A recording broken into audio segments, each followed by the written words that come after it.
உடுமலைப்பேட்டையிலே தோழர் சங்கர் கௌசல்யா அவருடைய தம்பதிகளை பிரிப்பதற்காக தோழர் சங்கர் அவர்களை படுகொலை செய்திருக்கிறார்கள். கௌசல்யா அவர்கள் உயிருக்கு போராடி கொண்டிருக்கிறார்கள். தமிழ்நாட்டிலே இந்த சாதி ஆணவ கொலை என்பது இது முதலல்ல. தொடர்ச்சியாக மதுரை உசிலம்பட்டி அருகே விமலாதேவியினுடைய படுகொலை தொட்டு தொடர்ச்சியாக நிறைய படுகொலைகள் நடந்து கொண்டிருக்கிறது. அதே போன்று இந்த சாதி ஆணவத்தை தூண்டுகிற வகையில் இந்த நாட்டில் சாதி சங்கத்தினுடைய தலைவர்கள் இங்கே இருக்கக்கூடிய இணையதளங்கள் மூலமாக, வாட்ஸ்அப்கள் மூலமாக, முகநூல்கள் மூலமாக சாதி வெறியை தூண்டிக் கொண்டிருக்கிறார்கள். இந்த சாதி வெறியை அடக்குகிற, அதை கண்டிக்கிற முகமா இருக்கக்கூடிய இந்த தீண்டாமை ஒழிப்பு காவல்துறை இந்த நேரத்தில் வேடிக்கை பார்த்துக் கொண்டிருக்கிறது.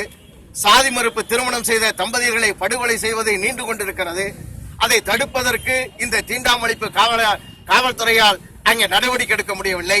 ஆகவே தூங்கி கிடக்கிற இந்த தீண்டாமை ஒழிப்பு காவல்துறை முறையாக நடவடிக்கை எடுத்து அந்த சாதி மறுப்பு திருமணம் செய்த அந்த தம்பதியர்களை பாதுகாக்க வேண்டும் என்பதற்காகவும் நாட்டிலே நடைபெறுகிற அந்த சாதிய தீண்டாமை கொடுமைகள், அது இரட்டை கோலை முறையாக இருந்தாலும் சரி, அல்லது ஊரை விட்டு ஒதுக்கி வைக்கிறோம் என்கிற அந்த சாதிய நிலைகளையும் தமிழ்நாட்டில் நிலை வருகிறது.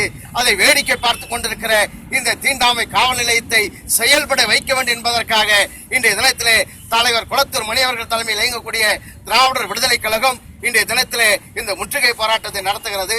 தமிழக அரசுக்கு நாங்கள் ஒரு வேண்டுகோளை வைக்கிறோம். மத்திய அரசாங்கம் 2013 ஒரு சட்டத்தை முன்வரைவை தம் மாநிலம் முழுவதும் அங்கே அனுப்பியிருக்கிறது.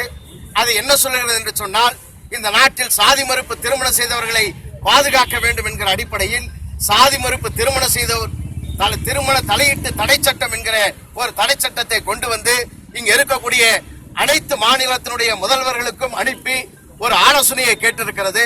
அனைத்து மாநில முதல்வர்களும் ஆலோசனை வழங்கியிருக்கிறார்கள்.